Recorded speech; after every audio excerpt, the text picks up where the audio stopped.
morning, hello and welcome to our show Sports Cafe, a special morning show where we will discuss the major sports stories which made headlines in the newspapers. Apart from that, we'll also discuss कि हमारे शरीर के लिए nutrition कितना ज़रूरी है. हम gymming की बात करते हैं, योगा की बात करते हैं, पर आज के स्पोर्ट्स कैफे में हम खास तौर पर बात करेंगे न्यूट्रिशन की. वो कहा भी जाता है ना, you are what you eat, और क्या क्या चीज़ें जिसको आप अपनी लाइफस्टाइल में शामिल कर सकते हैं. साथ ही अच्छा खाना किस तरह से ज़रूरी है हमारी बॉडी के लिए. साथ ही नज़र डालेंगे कि खेल के इतिहास में आज का दिन क्यों है इतना खास और कौन कौन से मुकाबले हैं जो आज खास तौर पर होने वाले हैं. And to discuss more on this we are joined by an expert in the studio. We have mister Hemant Rastogi ji. आपका बहुत बहुत स्वागत है स्पोर्ट्स कैफे में. Thank you so much Hitasha. तो चलिए शुरुआत करते हैं और नज़र डालते हैं कि तमाम न्यूज़पेपर्स ने प्रमुखता के साथ कौन कौन सी खबर को छापा है और क्या बनी है आज की हेडलाइंस. तो ये सुर्खियां: India beat Pakistan to make final of women's world cup qualifier 2017. और धोनी की जगह राइजिंग पुणे की अगर बात करें तो स्टीव स्मिथ को कप्तानी दी गई है. ये एक बड़ी खबर है. और UP wizards play out 1-1 draw with Delhi wave riders move closer towards semis HIL में.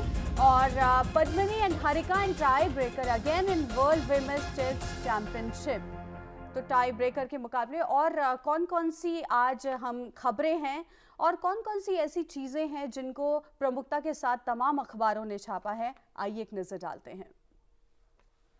और पहली अगर हम बात करें तो India thrash Pakistan to make finals of women's ICC world cup qualifier. Hindustan Times ने लिखा है.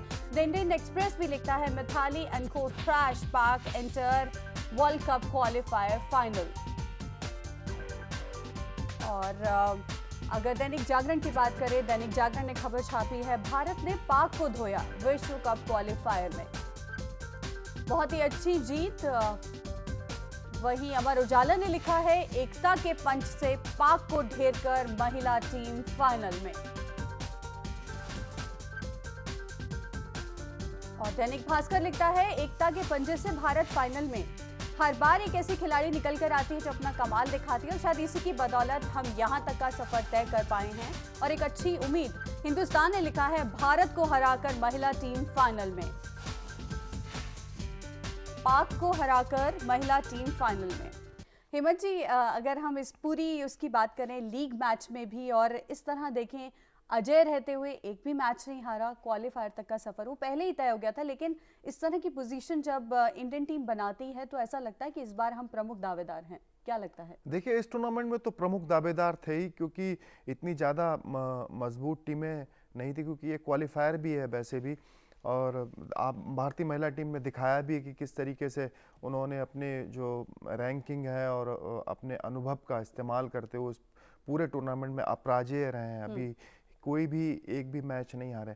लेकिन ये मैच सेमीफाइनल मुकाबला था और स्पेशली पाकिस्तान के साथ था तो सबकी निगाहें थी. बिल्कुल निगाहें थी. और पाकिस्तान के साथ किसी भी गेम में कोई भी मुकाबला हो तो आपके ऊपर एक थोड़ा सा अलग सा प्रेशर होता है, दबाव होता है कि भैया अगर यहाँ पर हार गए ना तो बड़े भिगो कर पड़ेंगे जी. तो अब आपने देखा ही होगा कि किस तरीके से पाकिस्तान को हराया महिला टीम ने. उसके बाद वीरेंद्र सहवाग ने फटाक से ट्वीट कर दिया कि अब तो आदत सी हो गई है. अच्छा 10 ओवर 8 रन और 5 विकेट. एकता बिष्ट की अगर हम बात करें, वही हर बार एक ऐसी खिलाड़ी आती है जो दिखाती है कि नहीं, अभी मैं भी बहुत कुछ कर सकती हूँ, मेरे अंदर भी वो दमखम है. ये यहाँ पर एकता के अंदर देखने को मिला इस बार. बिल्कुल. देखिए, इस टूर्नामेंट में, पूरे टूर्नामेंट में ये अच्छी एक बात रही कि भारतीय टीम पुराने खिलाड़ियों पर पूरी तरीके से निर्भर नहीं रही है.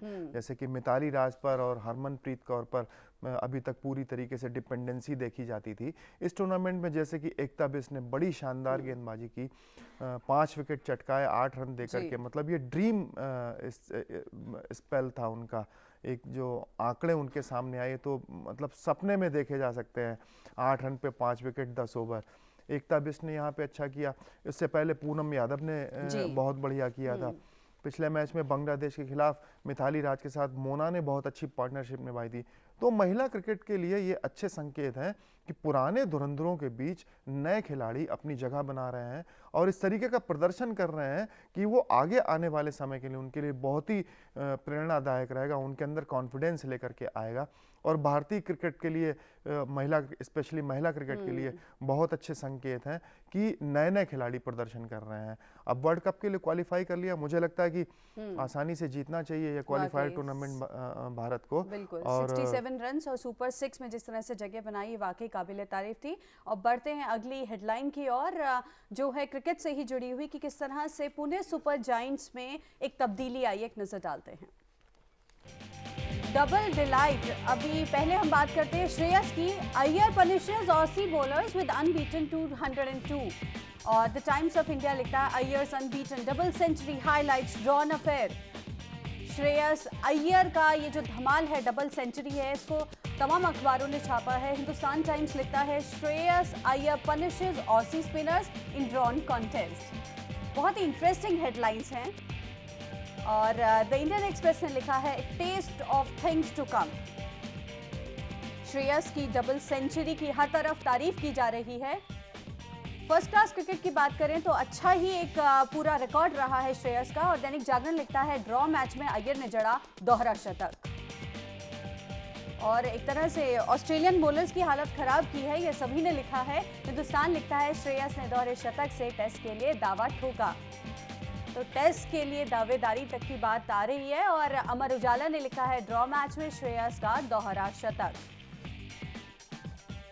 मैच ड्रॉ रहा लेकिन शतक की हर तरफ तारीफ की जा रही है। और दैनिक भास्कर लिखता है ऑस्ट्रेलिया के खिलाफ श्रेयस का नाबाद दोहरा शतक, मैच ड्रॉ।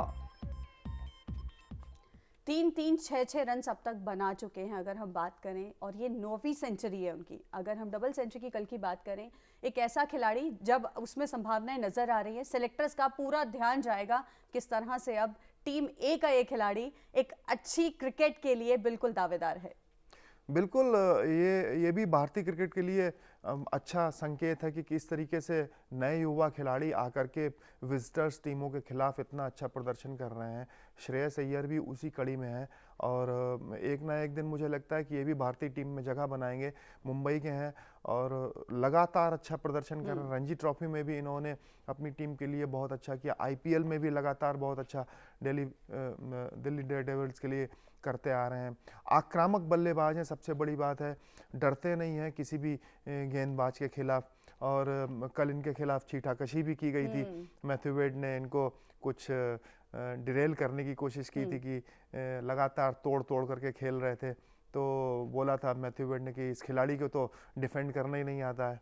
तो ऑस्ट्रेलिया क्योंकि ये रणनीति श्रेयस अय्यर पर फिट नहीं बैठी और उन्होंने आज भी उसी तरीके से बल्लेबाजी की, बेहद आक्रामक बल्लेबाजी की। 202 रन नाबाद बनाए, सिर्फ 206 गेंदों का सहारा लिया है। और मैट रेनशॉ और मैक्सवेल ज्यादा नहीं चले। तो एक तरह से स्लेजिंग की अगर हम बात करें तो उसके लिए तो फेमस है ऑस्ट्रेलियाई खिलाड़ी। तो ये आमतौर पर देखी जाती है। इसको हम ये सोचेंगे कि हाँ, जैसा कि आपने कहा डिरेल करने की कोशिश की, डिमोरलाइज करने की कोशिश की, तो एक आम बात ही श्रेयस के लिए। और उनका कहना था मैं सिर्फ ये सोचकर खेलता हूं कि बस मुझे खेलना है, मैं इधर उधर ध्यान नहीं देता हूं, मैंने आज किया। बिल्कुल, देखिए स्लेजिंग तो हथियार है ऑस्ट्रेलियाई खिलाड़ियों का। वो शुरू से ही इस तरीके से करते रहे हैं और वो पूरी तरीके से रणनीति बना करके आते हैं कि मैदान में चाहे जैसे भी साम दाम दंड भेद किसी भी तरीके से विपक्षी को जो है निस्ता नाबूद कर देना है।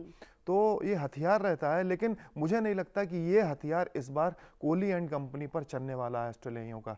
क्योंकि कोहली एक ऐसे खिलाड़ी हैं, या जो भी अब भारतीय जो नई जो टीम है ये पूरी खेल रही है, ये पूरी तरीके से हर वार का सामना करने को तैयार रहती है। अगर आप उनके ऊपर कुछ करोगे ना तो वो ईंट का जवाब पत्थर से देंगे आपको। तो अब तो आदत सी हो गई है, यहाँ भी फिट बैठता है। बिल्कुल आदत सी हो गई है। और विराट कोहली पर आप स्लेजिंग ऐसे नहीं अपना सकते। अगर आपने उनको उकसाया ना तो अपने बल्ले से ऐसा करारा जवाब देंगे कि आपको लेने के देने पड़ जाएंगे।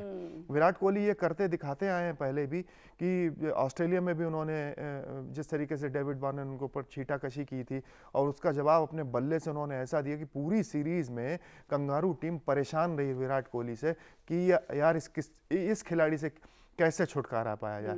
तो ये हथियार मुझे नहीं लगता है कि इस भारतीय टीम पर चलने वाला। डेविड वार्नर ने कल बोला भी है, संकेत भी दिए हैं कि विराट कोहली के ऊपर ये हथियार नहीं आजमाएंगे। जी।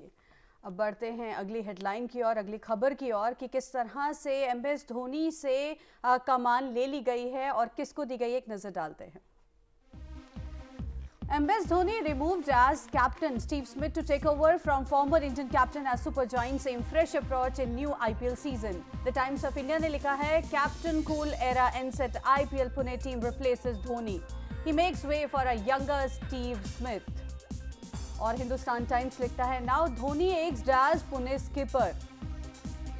और इस बदलाव की हर तरफ सभी अखबारों ने खबर छापी है, हर किसी ने इस खबर को पब्लिश किया है। द इंडियन एक्सप्रेस ने खबर पब्लिश की है captain Dhoni exits but not on his own terms.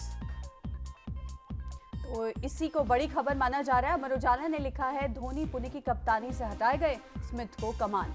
खिलाड़ी के तौर पर पुणे टीम से जुड़े रहेंगे पूर्व कप्तान। और हिंदुस्तान ने लिखा है धोनी को कोई दिल से नहीं निकाल सकता। बहुत ही अच्छी हेडलाइन। जब तमाम अखबारों ने खबर छापी है तो ऐसे में हिंदुस्तान की खबर बहुत ही अच्छी बात कि दिल से कोई नहीं निकाल सकता। वो बात अलग है कि टीम में फेरबदल किया गया। देखिए, ये जो उन्हें कप्तानी से जो उनको बदला गया है, स्टीव स्मिथ को कमान दी गई है टीम की, इसमें मुझे कोई बहुत ज़्यादा हैरानी नहीं हुई है। लेकिन हाँ, ये बात एक अलग है कि यहाँ पर धोनी कुछ चूक कर गए।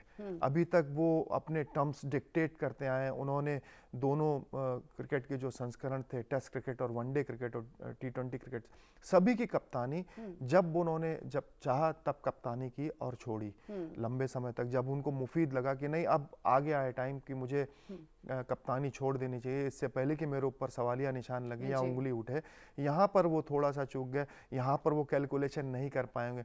देखिए ये लेकिन एक ऐसा बदलाव है। लेकिन अगर आज हम बात की ये करें, ऑक्शन IPL का होने वाला है शुरू, तो बहुत सारी तब्दीली भी की गई है और बहुत सारे खिलाड़ी को 2 करोड़ की बोली और अलग अलग टीम्स आ रही हैं।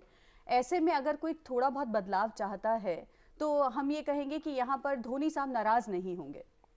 नहीं, धोनी बिल्कुल, उन्हें भी परिस्थितियों को समझना चाहिए। जैसे कि मैं कहने जा रहा था कि ये BCCI नहीं है, ये भारतीय टीम का मामला नहीं, ये विशुद्ध रूप से कमर्शियल पर्पस से जुड़ा हुआ मामला है। IPL है और फ्रेंचाइजीज का करोड़ों रुपए लगा हुआ है, लाखों रुपए लगे हुए हैं। तो वो क्यों चाहेंगे कि हमारा कप्तान जो मतलब अब थोड़े से उम्र दराज हो गए हैं, सारे संस्करणों की कप्तानी छोड़ चुके हैं, फिर वो उन्होंने ये भी देखा है कि किस तरीके से कप्तानी छोड़ते ही कि धोनी का बल्ला किस तरीके से इंग्लैंड के खिलाफ श्रृंखला में चला था, उन्होंने बेहतरीन शतक जड़ा था। तो फ्रेंचाइजी भी, जो टीम मैनेजमेंट था, वो भी ये सोच रहे होंगे कि नहीं, इनके ऊपर से दबाव हटाओ, इनको अपना नेचुरल गेम खेलने दो, एक कप्तानी का बोझ इनके ऊपर मत आने दो। फिर स्टीव स्मिथ भी, ऑस्ट्रेलिया के कप्तान जो हैं, वो बेहतरीन करते आ रहे हैं, युवा हैं और ये तर्क भी दिया है। ने भी अपना नाम वापस ले लिया है अपने आप ही। बिल्कुल, हाँ, मिशेल स्टार्क ने रॉयल चैलेंजर्स बेंगलुरु के लिए जो खेलते थे, झटका है बेंगलुरु की टीम के लिए।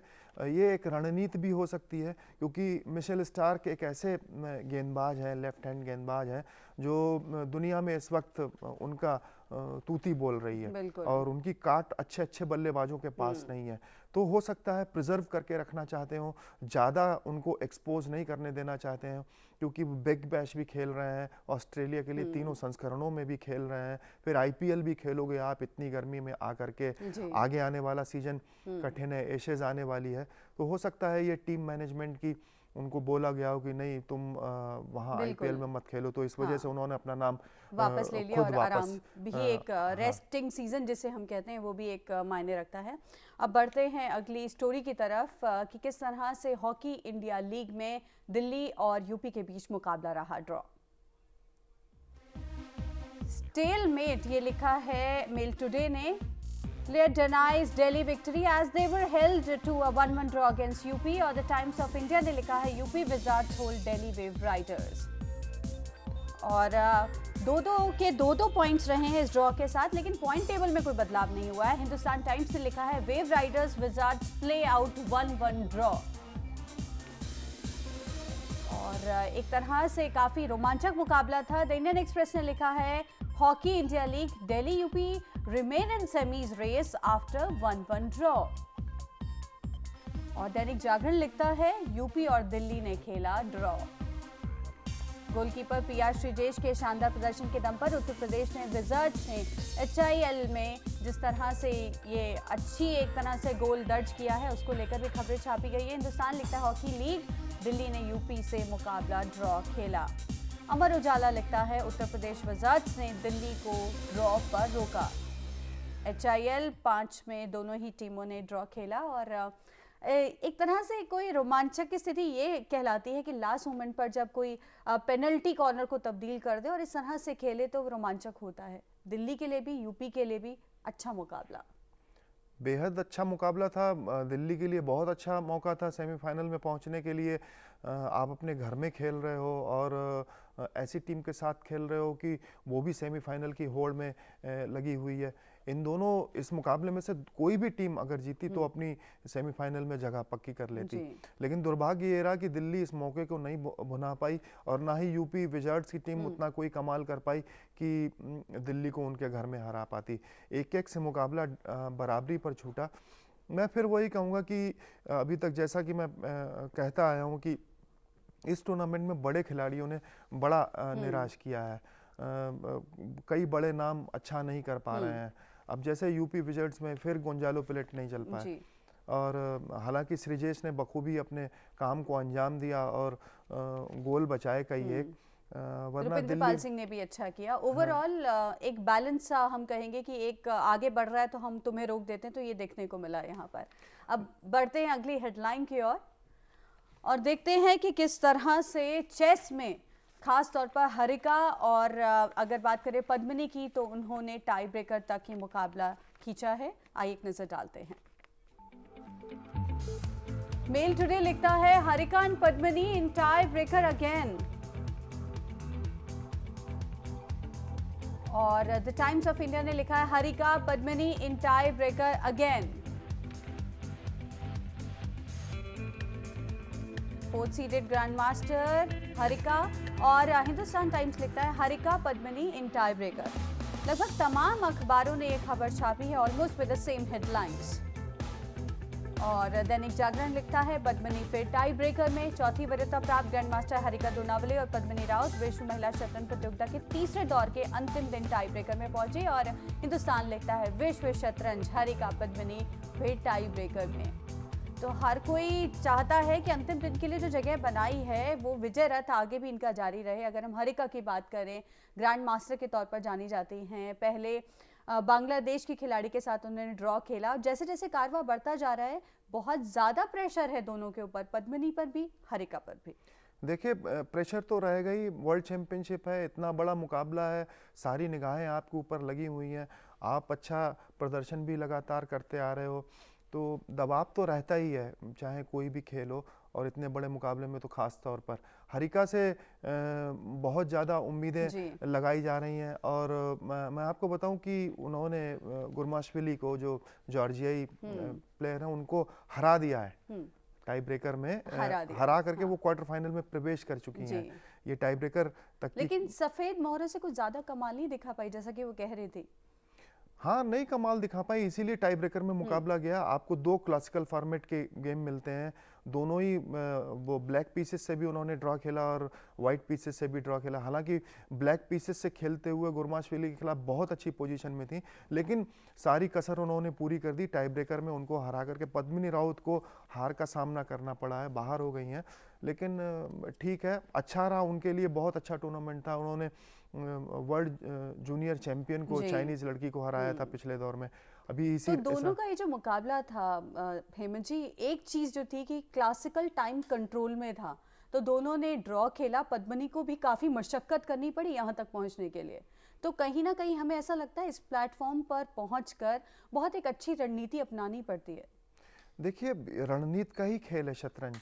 आपको पूरी बिसात पर ऐसी रणनीति बिछानी पड़ेगी कि आपको अपने अपोनेंट को उसको घेरना पड़ेगा। तो वो तो है ही है।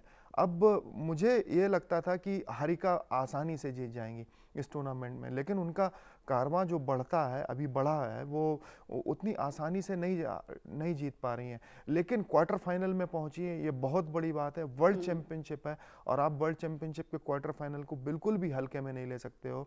इस खिलाड़ी से बेहद उम्मीदें हैं और उन्होंने अपने पिछले प्रदर्शन से करके भी दिखाया है कि इन पर उम्मीदें लगाई जा सकती हैं, दावेदारी लगाई जा सकती है, ठोकी जा सकती है। बिल्कुल।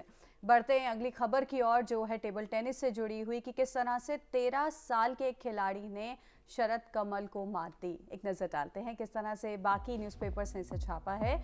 मेल टुडे कहता है Massimo fields paddlers have improved, Sharad Bose out.